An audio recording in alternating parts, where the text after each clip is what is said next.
Hello guys, welcome to my channel philosophy को। और आज हम लोग पढ़ने वाले हैं प्लेटो के बारे में। तो जैसा कि आपको पता है कि प्लेटो एक एंशिएंट ग्रीक फ़िलासफ़र थे, जो कि डिसाइपल थे सोक्रेटिस के और टीचर थे एरिस्टोटल के। और वो एक आइडियलिस्ट रैशनल फ़िलासफ़र भी थे। अब ध्यान देना दो वर्ड्स पे, आइडियलिस्ट है और रैशनल है। आइडियलिस्ट फ़िलासफ़र उसको कहते हैं जो कि आइडियाज़ को, थॉट्स को थिंग्स से ज़्यादा सुपीरियर मानते हैं, या फिर फॉर्म को मैटर से ज़्यादा सुपीरियर मानते हैं। और रैशनल फ़िलासफ़र ऐसे फ़िलासफ़र होते हैं जो कि रीज़न को एक्सपीरियंस से सुपीरियर मानते हैं और बोलते हैं कि रीज़न जो है वो एक only valid source of knowledge है। इससे पहले वाले वीडियो में जो मैंने फ़िलासफ़ी से रिलेटेड इंट्रोडक्टरी वीडियो बनाया था, उसमें मैंने बताया था कि दो टाइप के वैलिड नॉलेज होता है। और उसमें मैंने बताया था रीज़न और एक्सपीरियंस के बारे में, जिसमें एक्सपीरियंस जो होता है वो चेंजेबल होता है, प्रोबेबल होता है।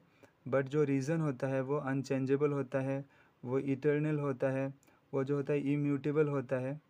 और ऐसे फ़िलोसोफर जो कि रीज़न को only valid source of knowledge मानता है, तो उसी को हम रैशनल फ़िलोसोफर कहते हैं। वो एक थिएटर आर्टिस्ट भी थे और एक पोएट भी थे, इसीलिए अपनी थियोरी को एक्सप्लेन करने के लिए वेरियस अलग अलग मेटाफोर्स का यूज़ करते थे। मेटाफोर्स मतलब क्या होता है? मेटाफोर्स मतलब कुछ लाइंस होती है या फिर कुछ स्क्रिप्ट होती है, जिसका यूज़ जो है वो फीलिंग्स को थोड़ा इंटेंसिफाई करने के लिए किया जाता है। और ज़्यादातर आपने मूवीज़ में इसका यूज़ करते हुए देखा होगा कि मूवीज़ में बहुत सारे डायलॉग होते हैं, जैसे कि तुम्हारी आंखें हिरन जैसी है, तुम्हारी चेहरा चाँद जैसा है। तो ये अलग अलग टाइप के मेटाफोर्स का यूज़ इसीलिए किया जाता है ताकि फीलिंग्स को अच्छे से ऑब्सेस होता हुआ दिखाया जा सके। और प्लेटो भी मेटाफोर्स का यूज़ करते थे अपनी थियोरी को एक्सप्लेन करने के लिए।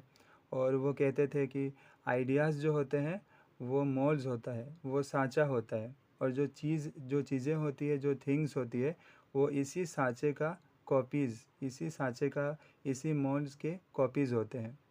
प्लेटो के हिसाब से जो सोल होता है या फिर जो कॉन्शियसनेस या फिर आप उसको स्पिरिट कह लो, तो ये इमॉर्टल होता है और वो पॉजेस करता है इनेट नॉलेज। और जब वो एक ट्रांसेंडेंटल वर्ल्ड में रहता है, मतलब एक ऐसा वर्ल्ड जहाँ पे जो है सोल एग्जिस्ट करता है, तो जब वो सोल ट्रांसेंडेंटल वर्ल्ड में रहता है तो अपनी परफेक्ट कंडीशन पे रहता है, उसके पास इनफाइनाइट नॉलेज रहता है, पावर रहता है। लेकिन जैसे ही वो जो सोल है वो इन्फ्लुएंस होता है डिज़ायर और सेंसुअल प्लेजर से, तब वो डिसेंड करने लगता है वर्ल्ड ऑफ एक्सपीरियंस की तरफ। और फिर बाद में वो जो सोल होता है वो बॉडी और सेंसेस में लिमिटेड होके रह जाता है, मतलब बॉडीली प्लेजर्स तक ही वो लिमिटेड रह जाता है। इसका मतलब ये हुआ कि जो सोल है, जब उसकी चाहत बढ़ती है, जब उसकी तमन्ना बढ़ता है, तब वो धीरे धीरे जो है वर्ल्ड ऑफ एक्सपीरियंस की तरफ जाने लगता है, मूव करता है। और जैसे वर्ल्ड ऑफ एक्सपीरियंस में पहुंच जाता है तो फिर वो उसको एक बॉडी मिलता है और जो है उसी बॉडी पे, उसी सेंसेस में वो लिमिटेड होके रह जाता है। उसको अपनी इनिशियल नॉलेज के बारे में, अपनी इनिशियल स्टेट के बारे में पता बिल्कुल भी नहीं रहता। अ, तो यहाँ पे यही लिखा हुआ है कि जो सोल होता है वो ट्रांसेंडेंटल वर्ल्ड में जब रहता है तो वो पॉजेस करता है नॉलेज। लेकिन जैसे ही वो जो है एम्पिरिकल वर्ल्ड, मतलब जो हमें दिखता है, जो वर्ल्ड ऑफ एक्सपीरियंस है, तो जैसे ही वो एम्पिरिकल वर्ल्ड तक पहुँचता है तो उसकी सारी नॉलेज जो है वो सब भूल जाता है, उसको पता नहीं रहता है। तो इसीलिए जो है एक बच्चा, एक चाइल्ड जो होता है वो इनिशियली बहुत सारी चीज़ों को रिकग्नाइज़ नहीं कर पाता है। लेकिन धीरे धीरे जब उसको एक्सपीरियंस होता है, जब उसका एक्सपीरियंस बढ़ता है, तब उसको आइडियाज़ के बारे में पता चलता है, तब उसको अपनी इनिशियल नॉलेज के बारे में पता चलता है। फॉर एग्ज़ाम्पल, जब हम लोग काऊ देखते हैं तो हमें आइडिया मिलता है काउनेस के बारे में।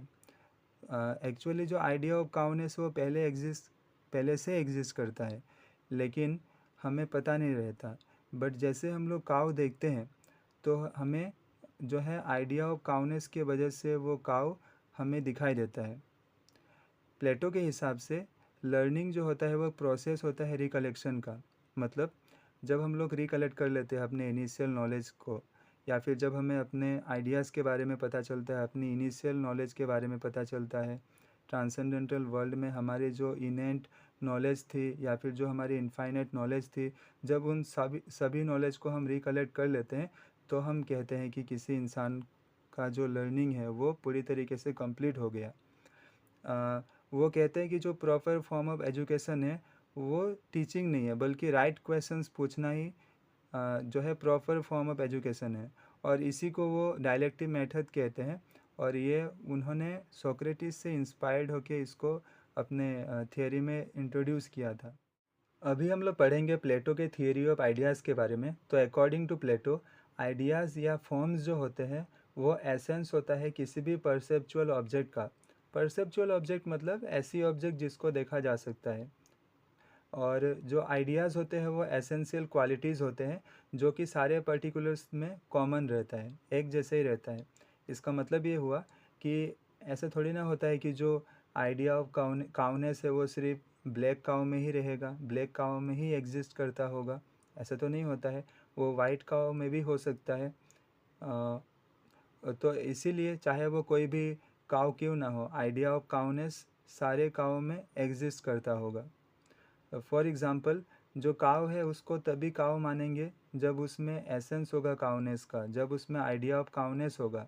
और बिना इस आइडिया के, बिना इस एसेंस ऑफ काउनेस के वो काव जो है वो काव नहीं कहलाएगा। अभी हम लोग देखेंगे कैरेक्टरिस्टिक्स, आइडियाज़ के क्या क्या कैरेक्टरिस्टिक्स होते हैं उसके बारे में देखते हैं अभी। तो आइडियाज़ ऐसे सब्सटेंस होते हैं जो कि इंडिपेंडेंट होता है, और मतलब वो किसी दूसरे चीज़ पर डिपेंड नहीं करता अपनी एग्जिस्टेंस को प्रूव करने के लिए। क्योंकि हमने देखा कि जो आइडियाज़ होते हैं वो पहले से एग्जिस्ट करते हैं, बट जो हमारे जो भी थिंग्स होते हैं वो आइडियाज़ के ऊपर डिपेंड करता है, क्योंकि उनकी पूरी एग्जिस्टेंस ही आइडियाज़ के ऊपर डिपेंड करते हैं। और वो आइडिया अगर एग्जिस्ट नहीं करेगा तो वो चीज़, वो थिंग भी एग्जिस्ट नहीं करेगा। फॉर एग्ज़ाम्पल, जो काव है वो डिपेंडेंट है, मतलब वो काव जो है वो आइडिया ऑफ काउनेस पे डिपेंड करता है। बट जो काउनेस की जो आइडिया है वो एक इंडिपेंडेंट है, इंडिपेंडेंट सब्सटेंस है, इंडिपेंडेंट एंटिटी है। आइडियाज़ जो होते हैं वो यूनिवर्सल्स होते हैं, मतलब वो जो है वो सारी चीज़ों में एग्जिस्ट करता है, लाइक काउनेस, एनिमलनेस, टेबलनेस। आइडियाज़ जो होते हैं वो यूनिटरी होता है विद मैनिफेस्टेशंस।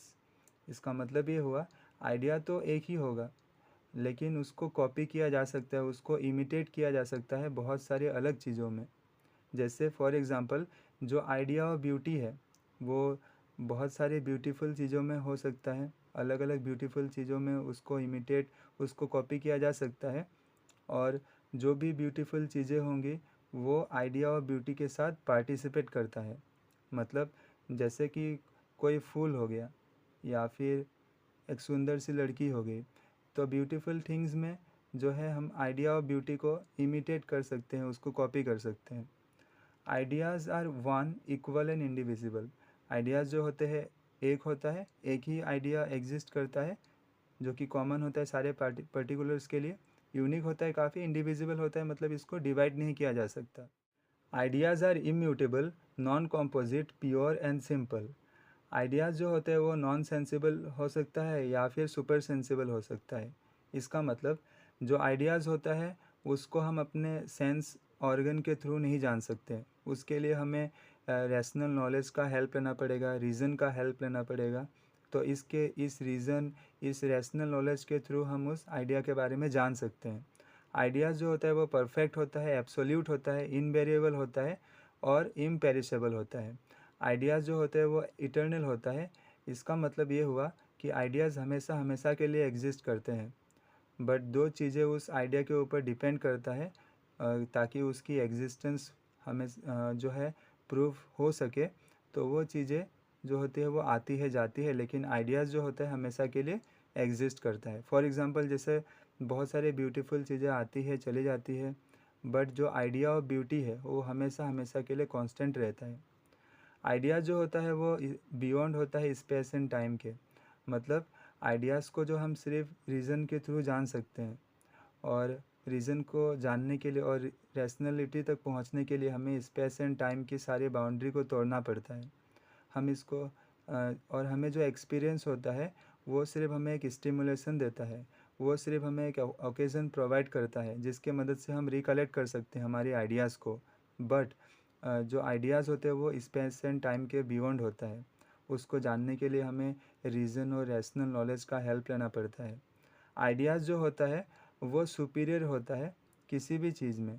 आइडियाज़ जो होता है वो जो चीज़ें होती है जो कि एम्पिरिकल वर्ल्ड ऑफ एक्सपीरियंस में जितनी भी चीज़ें होती है वो तो सिर्फ़ एक कॉपी होता है, वो तो सिर्फ़ एक शैडो, एक पार्टिसिपेंट्स, एक रिफ्लेक्शन या फिर एक एक्सप्रेशन होता है आइडिया का।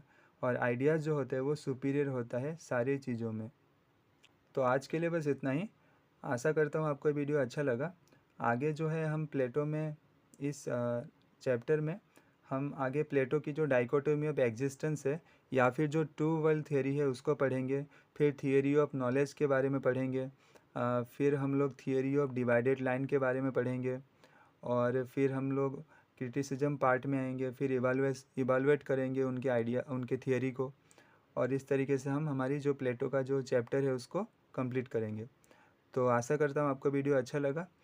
अगर आपको ये वीडियो अच्छा लगा तो आप इसको अपने दोस्तों के साथ ज़रूर शेयर करना और इस चैनल को सब्सक्राइब करना मत भूलना। Thank you.